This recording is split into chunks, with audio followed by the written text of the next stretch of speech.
você não vai temer. Ele passa com você.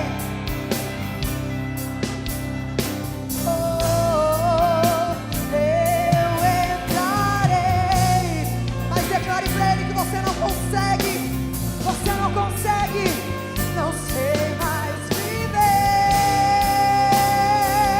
Senhor, Senhor, quem já pisou no santo dos santos, em outro lugar, não sabe viver. E hoje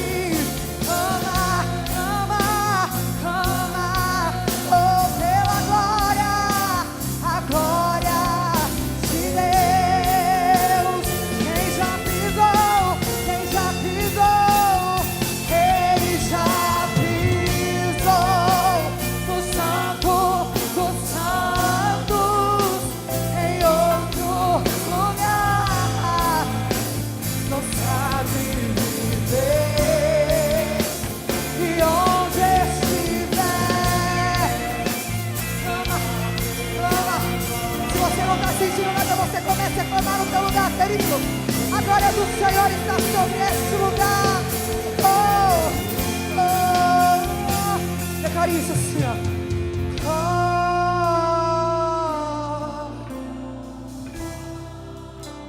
Existe uma nuvem. Glória, glória. Comece a clamar pela glória do Senhor sobre este lugar. Declare isso. Do Senhor sobre este lugar. Ele vai acender um fogo no teu coração. Glória, glória, glória. Diga santo, santo, santo, santo, santo, santo, santo, santo. Existe fogo neste lugar. Santo, santo, santo. Ele é santo, ele é santo. Ele é santo, Ele é santo, santo, santo, santo, santo, santo, santo, santo, santo.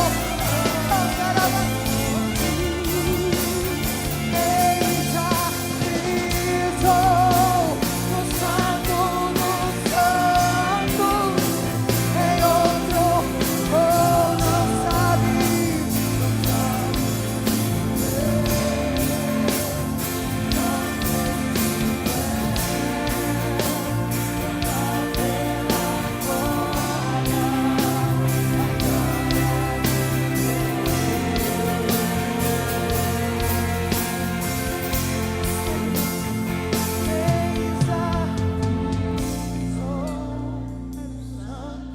dos santos,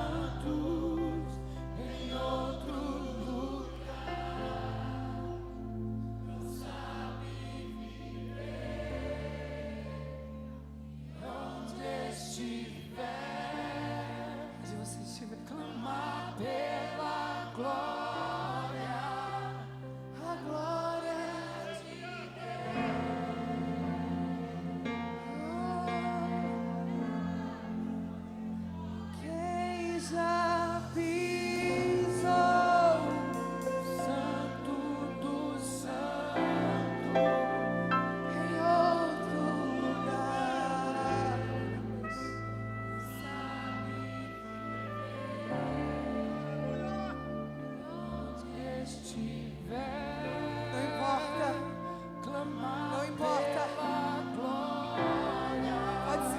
Trabalho, querido.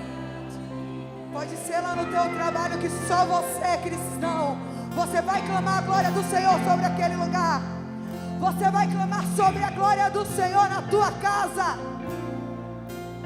Você vai clamar a glória do Senhor sobre a tua vida, sobre a tua rua, sobre o teu bairro. E a glória do Senhor vai descer por todos aqueles que te rodeiam.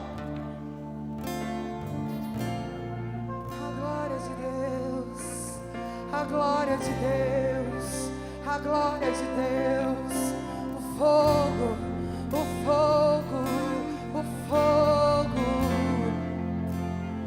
Quem já pisou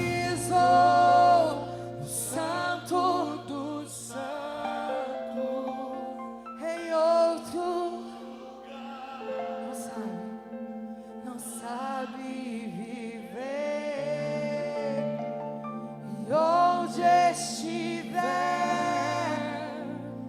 clama pela glória, a glória de Deus.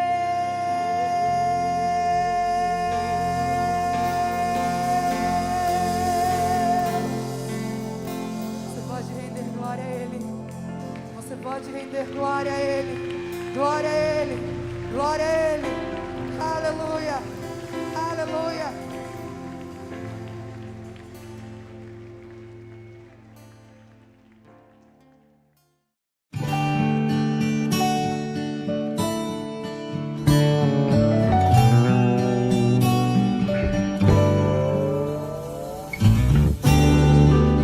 Graça e paz, queridos, amém? A paz do Senhor, irmãos, amém? Louvado seja Deus. Tem alguém feliz aqui? Diga glória a Deus. Eu estou bastante feliz, né? Eu sou um homem feliz. Antes de nós entrarmos na palavra, eu quero que você entenda e compreenda algo. Deus, Ele é muito bom. Muito bom. Eu não me arrependo da escolha que eu fiz, de ter me convertido muito cedo. Na verdade, a graça me alcançou quando eu tinha 13 anos de idade. E com 13 anos de idade, eu fui o líder espiritual da minha casa. Por quê, pastor? Porque o meu pai era apenas um frequentador de igreja. Todos os domingos, meu pai batia cartão. Mas era um camarada que eu nunca vi pegando a Bíblia para ler. Era um camarada que eu nunca vi ele orando. Pelo contrário, fazia tudo ao contrário que a Bíblia ensinava que ele deveria fazer. E nós crescemos vendo todos os erros do meu pai. Porém, era um camarada que trabalhava muito. Meu pai e minha mãe não deixaram faltar nada para nós. De 4 filhos, eu sou o mais velho. Eu não lembro de ter passado nenhum tipo de privação ou privações. Em tudo que meus pais puderam me dar, eles deram. Mas meu pai trabalhava demais. Deixou a casa desguarnecida. Deixou a família sem proteção. Eu não tinha uma referência de um homem dentro de casa, de um pai. Pelo contrário, meu pai entrava de manhã e muitas vezes ele dobrava, era motorista, vivia viajando. Até o dia que Satanás se aproveitou dessa situação e destruiu a minha família. Você vai entender o que estou contando e que eu vou continuar dizendo a respeito do meu testemunho. Só para complementar, pastor Felipe, minha esposa perguntou: tu está nervoso de pregar no centro familiar hoje? Eu falei: não, eu estou apavorado. Aí ontem ela chegou em mim e falou: filho, nós precisamos ir no centro. Eu falei: não fala essa palavra. Que palavra? Centro. Porque eu lembro de centro familiar. É estreito estar aqui em cima, queridos. Porque eu falei para o pastor Marcos e falo sem demagogia nenhuma. Eu não sou pregador. Eu gosto de falar daquilo que Jesus fez na minha vida e continua fazendo na minha família. Amém? Abra sua Bíblia no livro de 1 Samuel, capítulo 30. Eu quero ler alguns versos com você.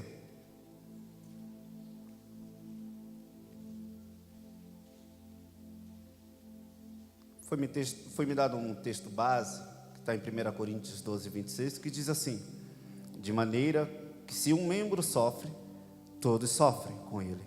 E se um deles é honrado, com ele todos se regozijam. Amém? Quantos encontraram 1 Samuel capítulo 30? Diga amém. Sucedeu, pois, que chegando Davi e os seus homens, ao terceiro dia a Ziclague, já os amalequitas tinham dado com ímpeto. Repita comigo: ímpeto. Contra o sul e Ziclague, e a esta ferido e queimado. Tinham levado cativas as mulheres que lá se achavam, porém a ninguém mataram, nem pequenos, nem grandes. Então somente os levaram consigo e foram ao seu caminho. Davi e os seus homens vieram à cidade e ei-la queimada, ouviram a queimada. E suas mulheres, seus filhos e suas filhas eram levados cativos. Então Davi e o povo que se achava com ele ergueram a voz e choraram até não terem mais forças para chorar. Também as duas mulheres de Davi foram levadas cativas, Aionã, a Jezreelita, e Abigail, a viúva de Nabal, o carmelita. Davi muito se angustiou, pois o povo falava de apedrejá-lo, porque todos estavam em amargura, cada um por causa de seus filhos e de suas filhas. Porém, Davi se reanimou no Senhor, seu Deus. Porém, Davi se reanimou no Senhor, seu Deus. Amém?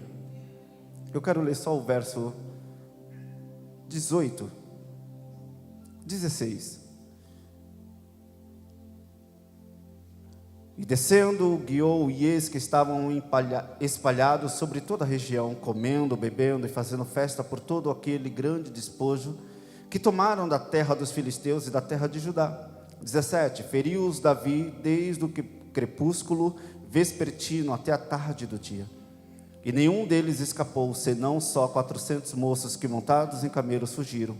Assim Davi salvou tudo quanto haviam tomado os amalequitas, também salvou as suas duas mulheres. Não lhes faltou coisa alguma, nem pequena, nem grande, nem os filhos, nem as filhas, nem o despojo, nada o que lhe haviam tomado, tudo Davi tornou a trazer. Amém? Você pode colocar a sua Bíblia aí no seu banco. Continuando aquilo que Deus, Ele fez na nossa vida, na vida da minha família. Eu vim de um lar totalmente destruído. Um lar quebrado, um casamento de fachada, aonde os vizinhos da minha família achavam que os meus pais viviam muito bem. Na verdade, eles aparentavam isso, pastor Felipe. Aqueles que olhassem para os meus pais, olhassem para a minha família, achavam que era uma família perfeita. E eu acho que isso não é diferente. Eu estou falando quando eu tinha 10, 11 anos de idade. E parece que as coisas não mudaram muito. Ou até parece que as coisas pioraram. Hoje o que nós mais vemos são casais colocando fotos em redes sociais. Famílias que colocam fotos em redes sociais. E você ainda dá aquele link, né? Aquela curtida. Poxa, que família bacana. Que casal abençoado. E eu não estou falando de casais que estão lá fora. Eu não estou falando de casais que não foram alcançados ainda pela graça. Estou falando de casais que muitas vezes sentam do nosso lado, compartilham do pão, do suco conosco, congregam nas nossas igrejas, mas vivem uma vida de aparência. Pastor, sim, deixa eu te contar uma coisa. Domingo passado, eu fui chamado por uma certa pessoa para resolver um problema. E chegando lá, nós encontramos uma jovem senhora, de também 38 anos de idade, casada há 22 anos. 22 anos. 16 anos de ministério. 16 anos servindo a Deus como pastora. E o seu esposo, pastor. Porém, era um pastor que vivia viajando muito também.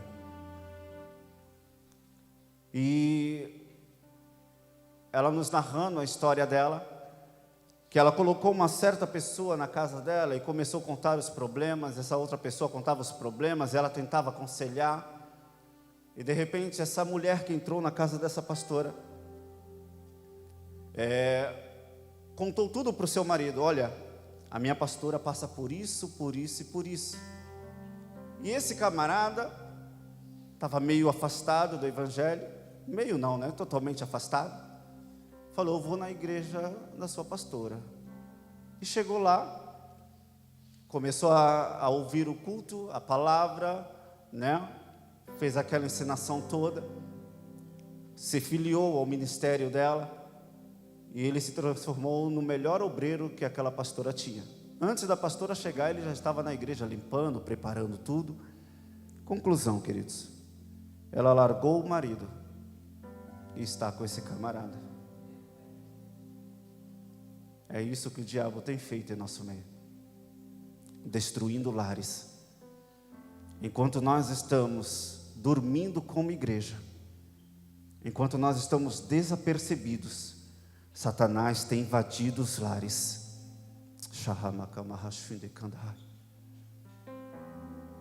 E hoje, durante o dia, Deus ministrou tão forte no meu coração, pastora, que seria uma noite de libertação neste lugar.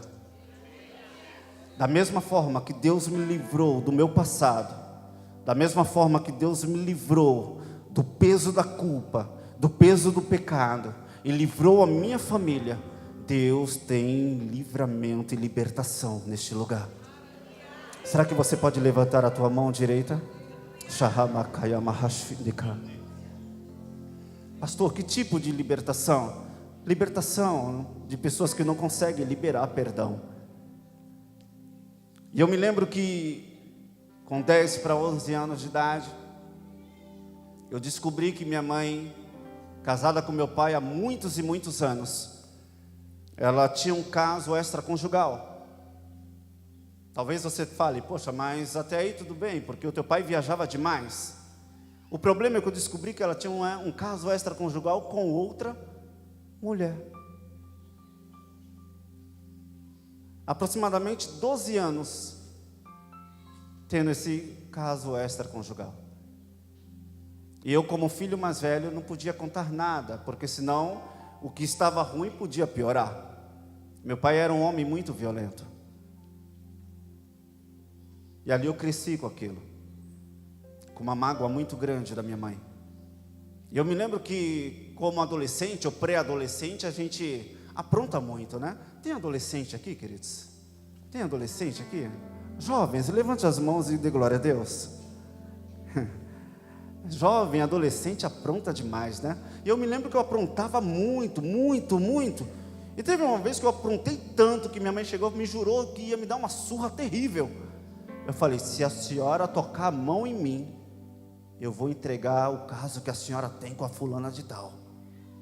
Como tu sabe disso? Eu falei, já está se entregando, né? Eu era terrível também, queridos. Aprontei muito, fiz muitas coisas erradas. Mas eu louvo a Deus, que o Senhor nunca desistiu de mim.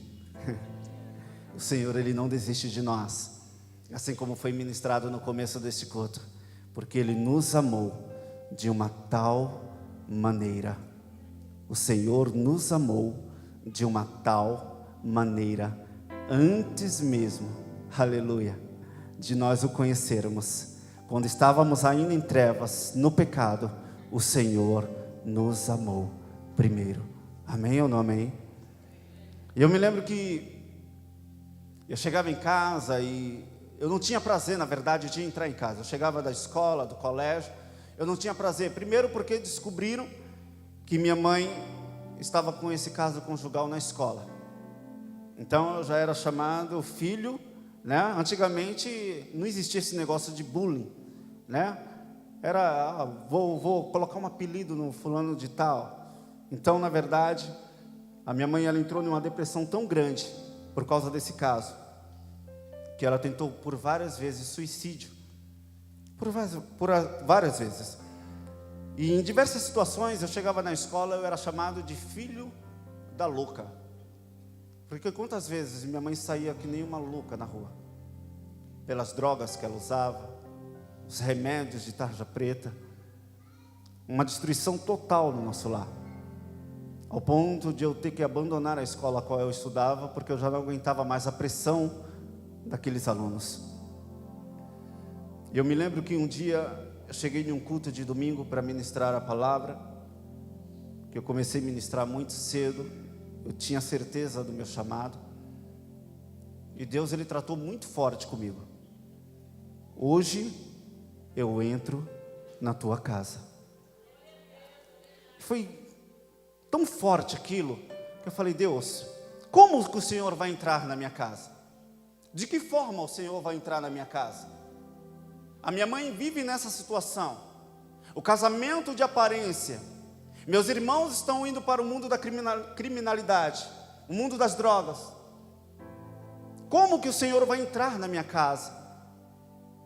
E é interessante que nesse dia eu estava ministrando a passagem de João 3,16, porque Deus amou o mundo de tal maneira. E eu me lembro que antes de terminar o culto, a minha mãe entrou naquela igreja. Nunca tinha pisado os pés numa igreja evangélica.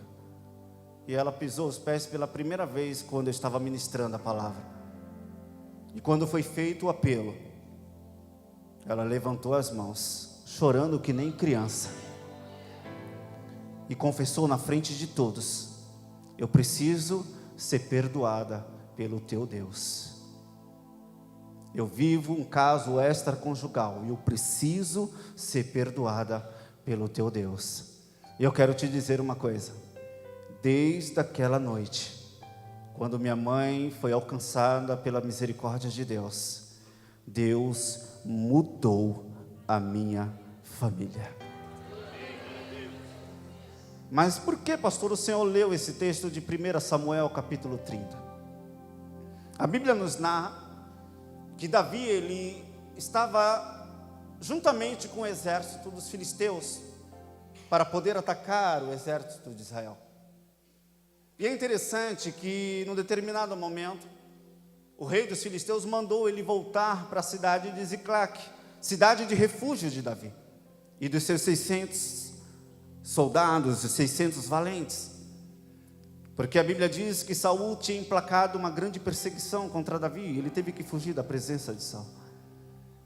Mas é interessante que, se nós lermos e prestarmos atenção no capítulo 30, versículo 1, diz que sucedeu, pois, que chegando Davi e os seus homens ao terceiro dia, isto significa que Davi não estava presente quando os amalequitas atacaram a cidade de Ziclac.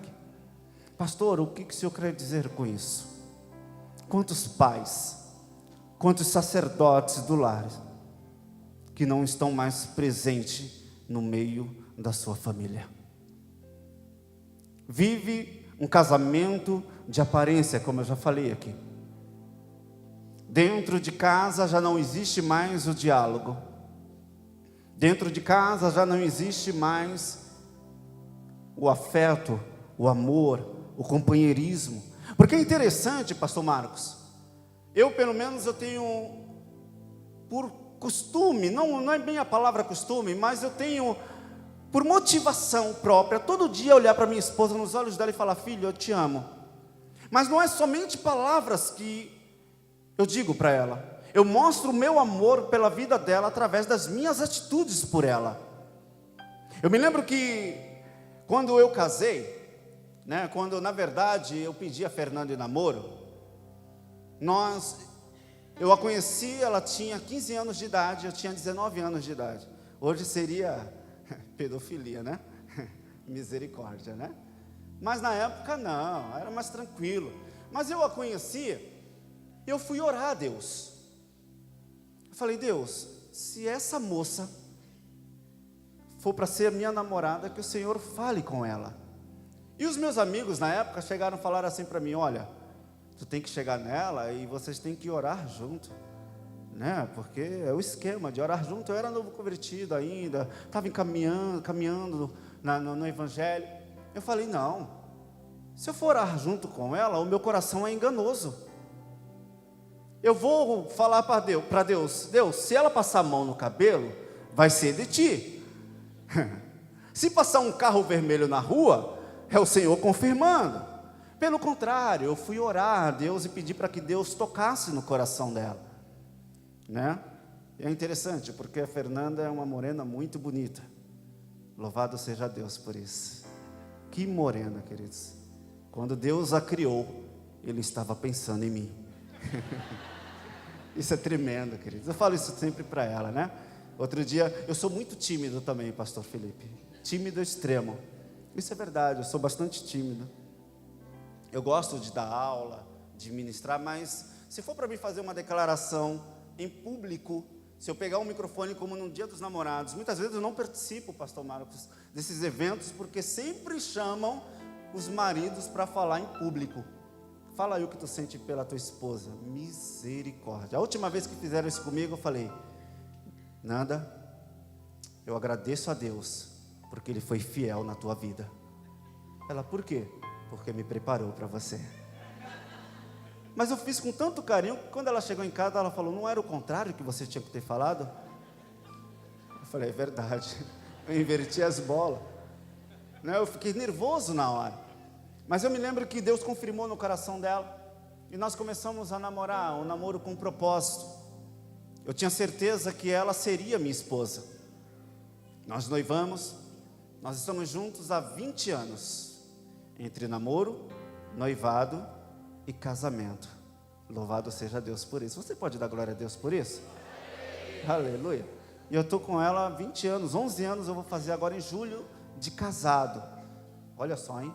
11 anos com a mesma mulher, hein? Que bênção, né, meu irmão? Porque hoje em dia parece que existe o test drive, né? Se não der certo a gente separa, tu casa com outro, né? Eu caso com outro e a vida segue. Não, aí a Bíblia diz que o que Deus uniu não separe o homem.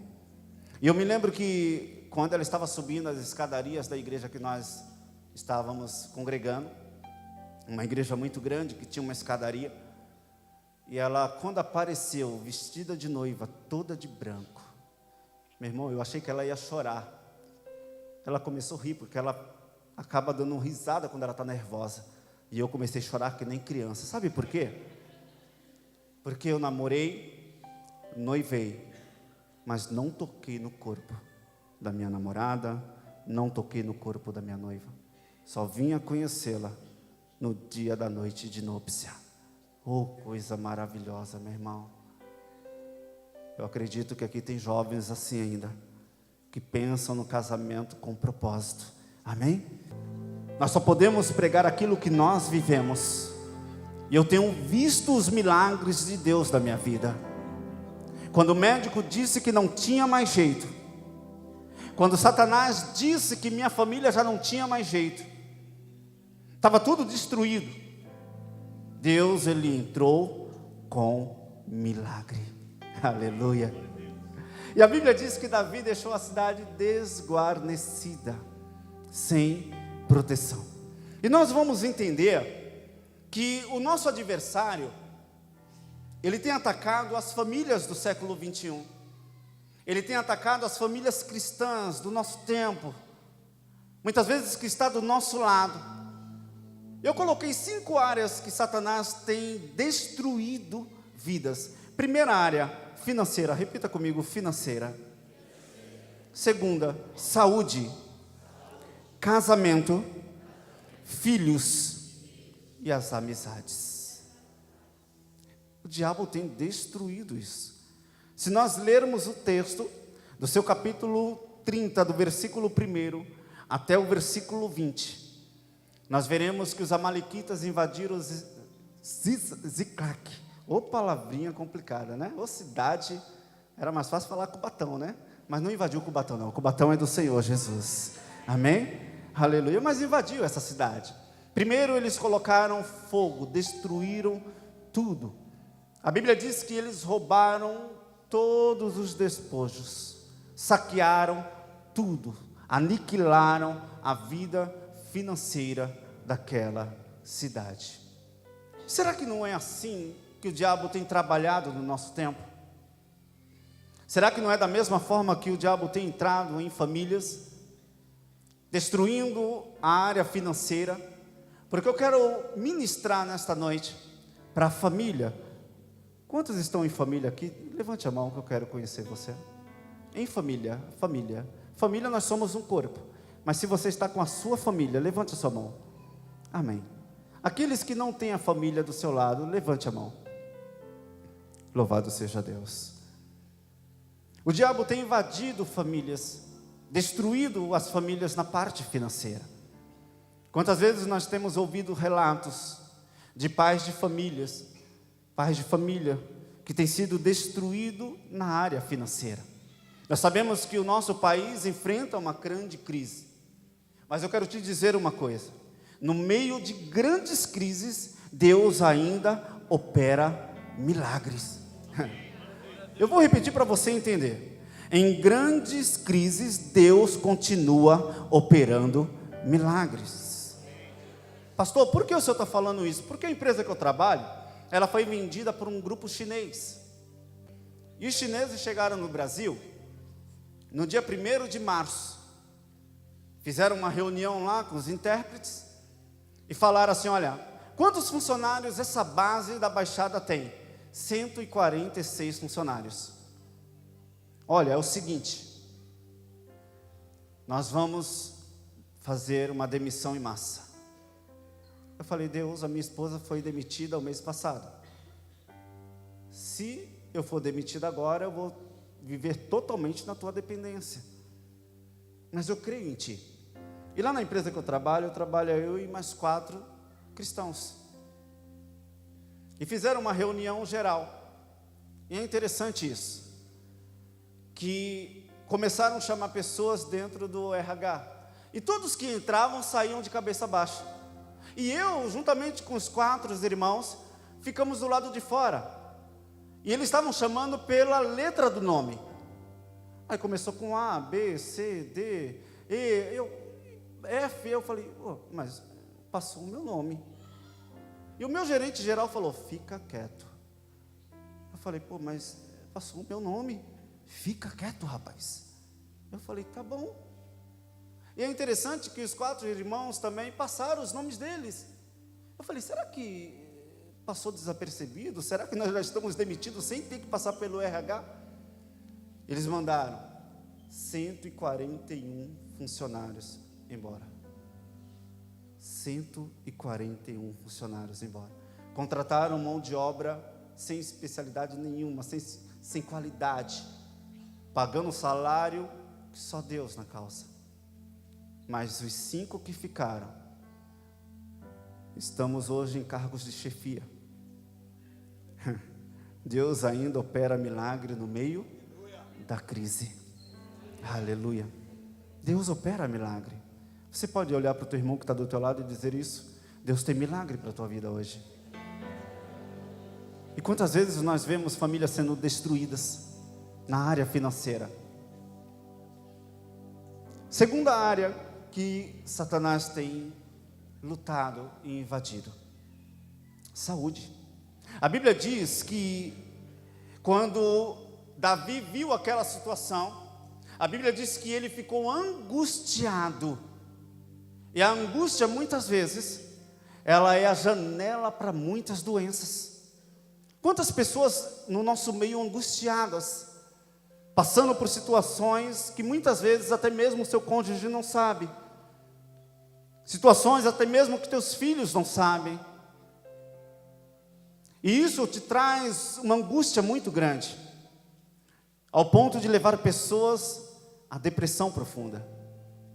E somente quem já passou pelo processo de depressão sabe do que eu estou falando. Terrível coisa é você ter alguém dentro de casa com depressão. Quantas vezes eu chegava em casa e eu tinha um sentimento de 12 para 13 anos, um sentimento maligno, terrível, de matar toda a minha família. Pastor, sim, eu não era feliz. A minha família só tinha me trazido tristeza, uma angústia.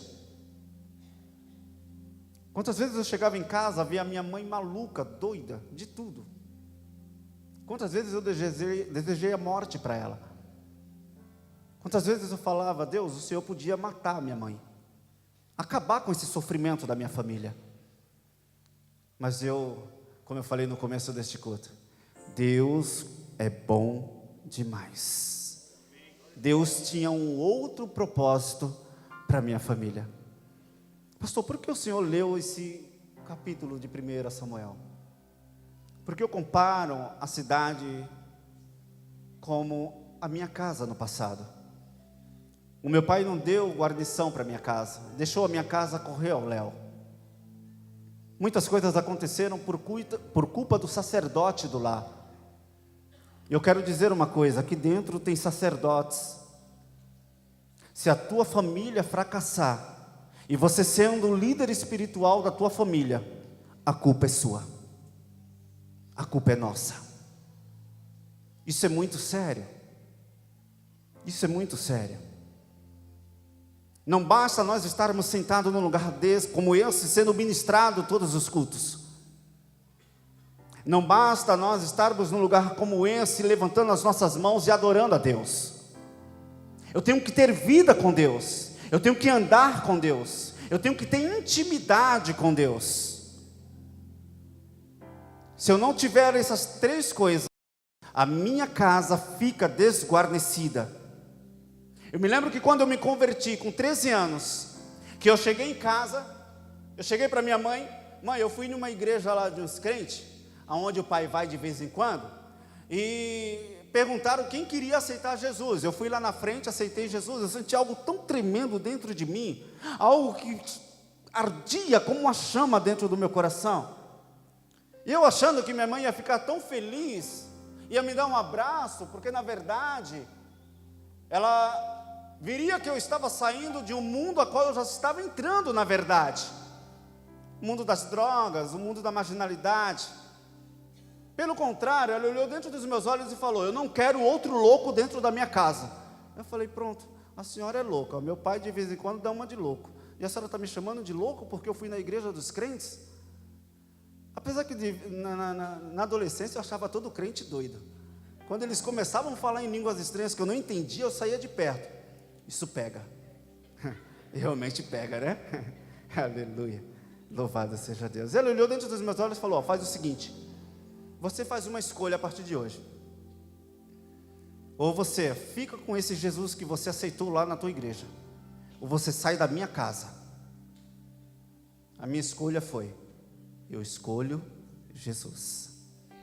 Saí de dentro da casa da minha mãe, morei 2 anos fora na casa de um amigo meu, onde me discipulou, me ensinou a palavra.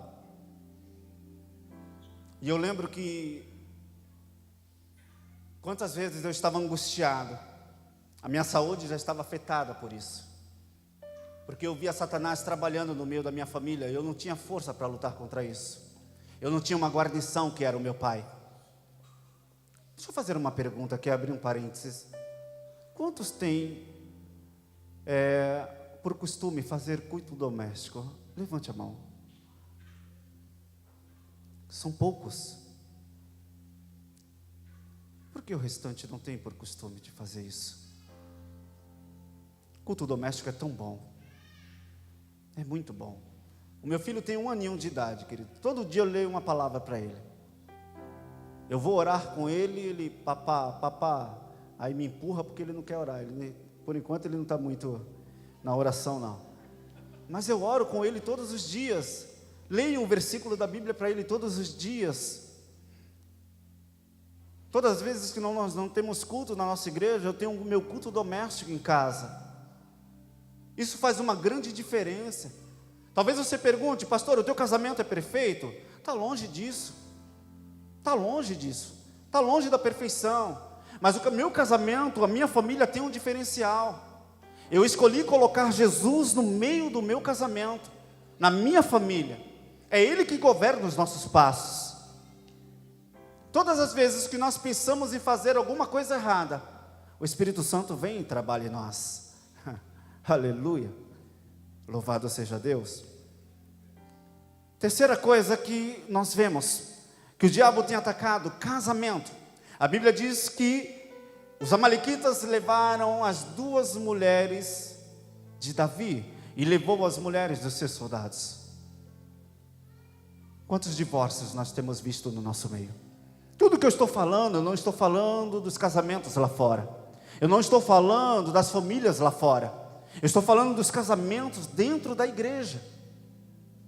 Casamentos cristãos, que o diabo tem trabalhado com ímpeto, como nós lemos no começo.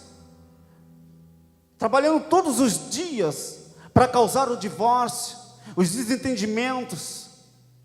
Quanto tempo faz você, marido, que você já não faz um elogio para a tua esposa?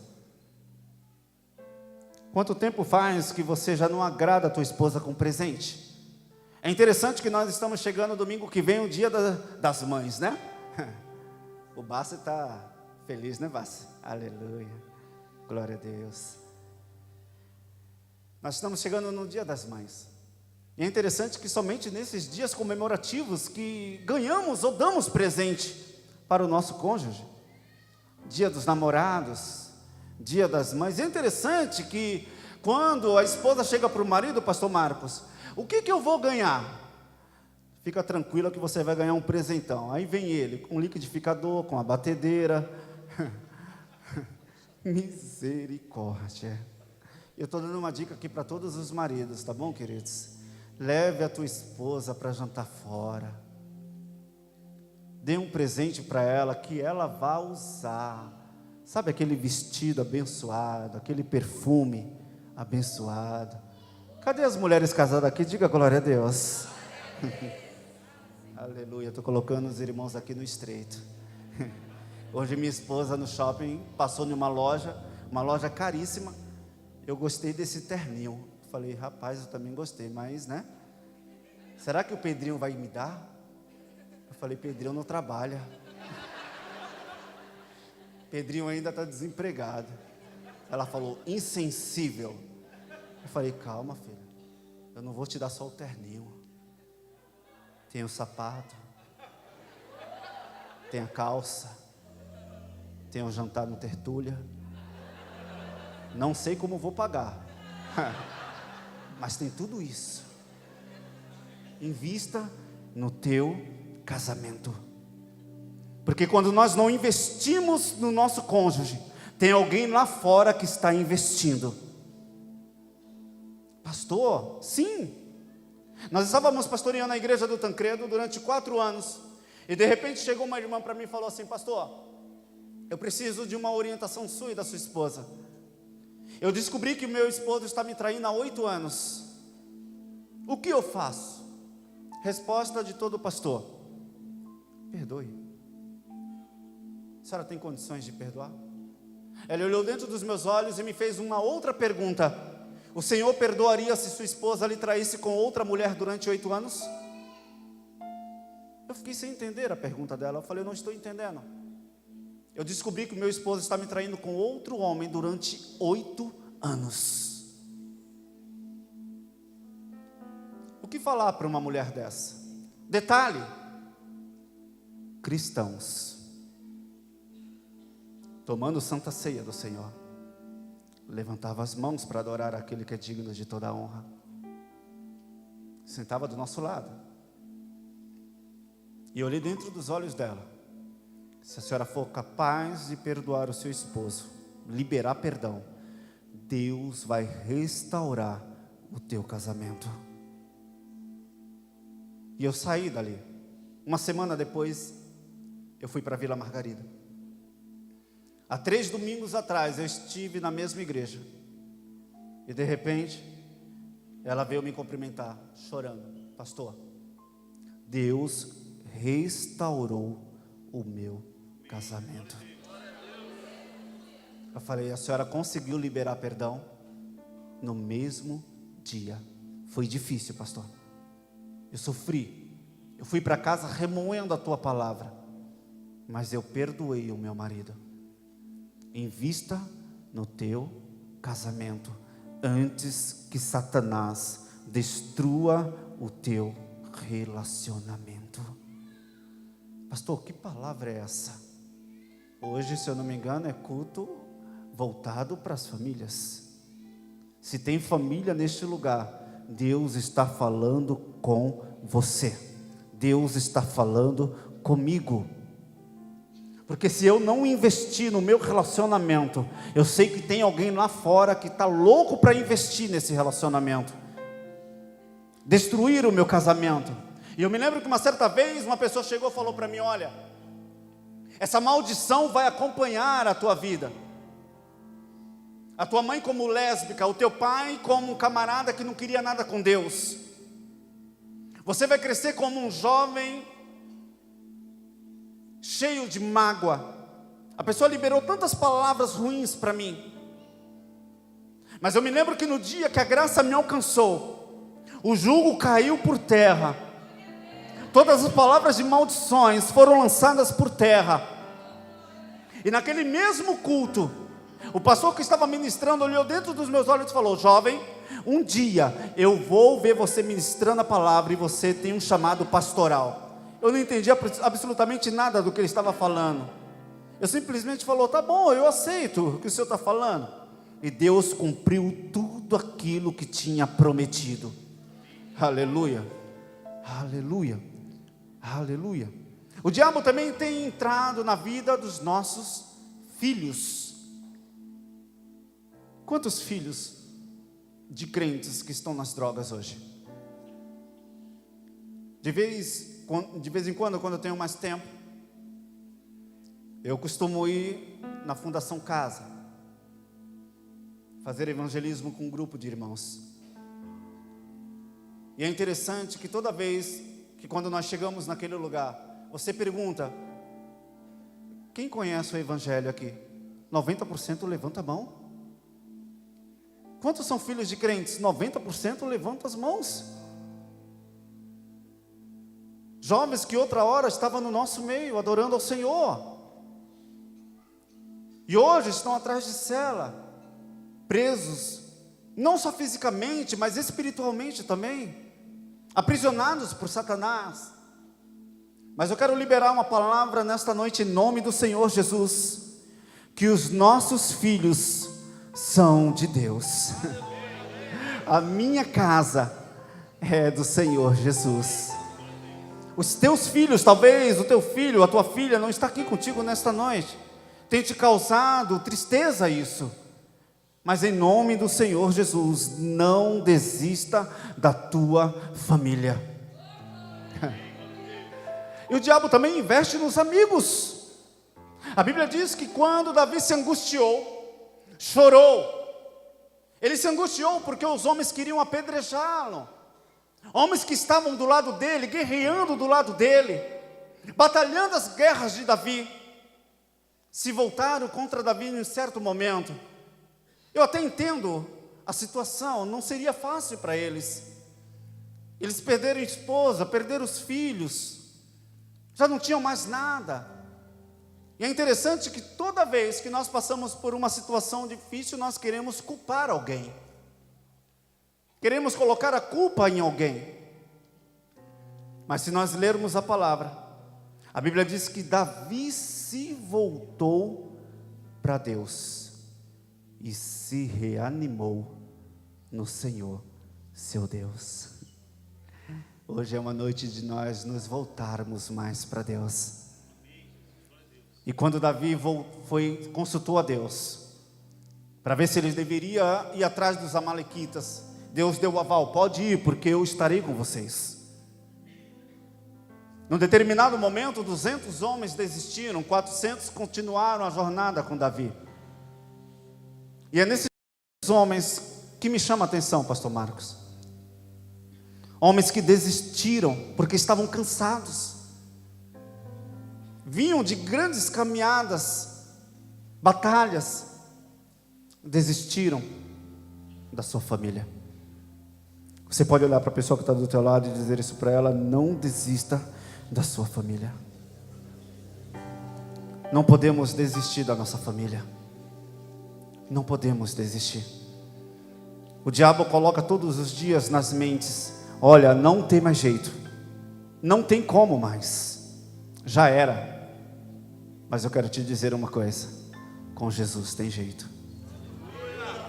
E hoje Deus me trouxe neste lugar para te dizer: vai acontecer milagres.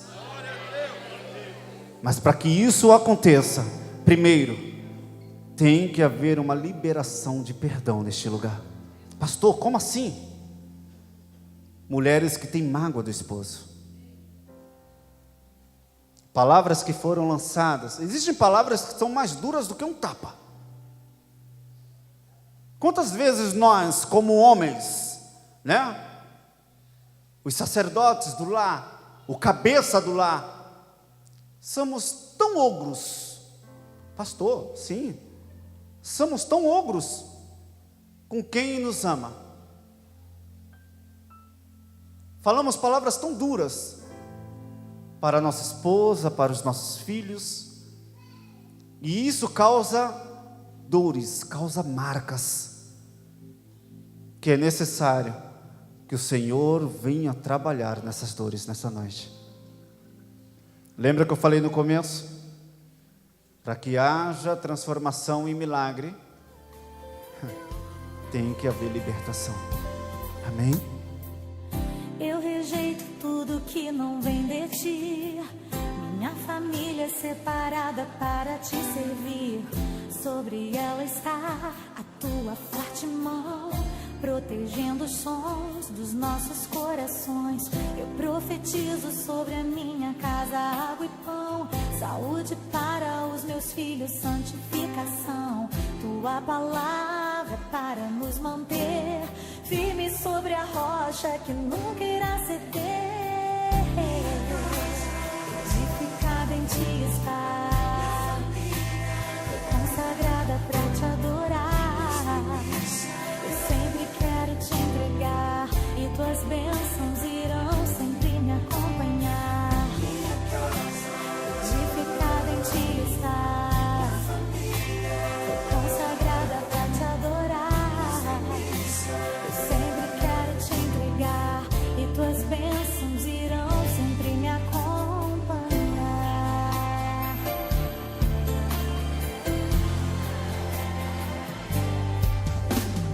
Os teus planos são os nossos e não há em qualquer parte do mundo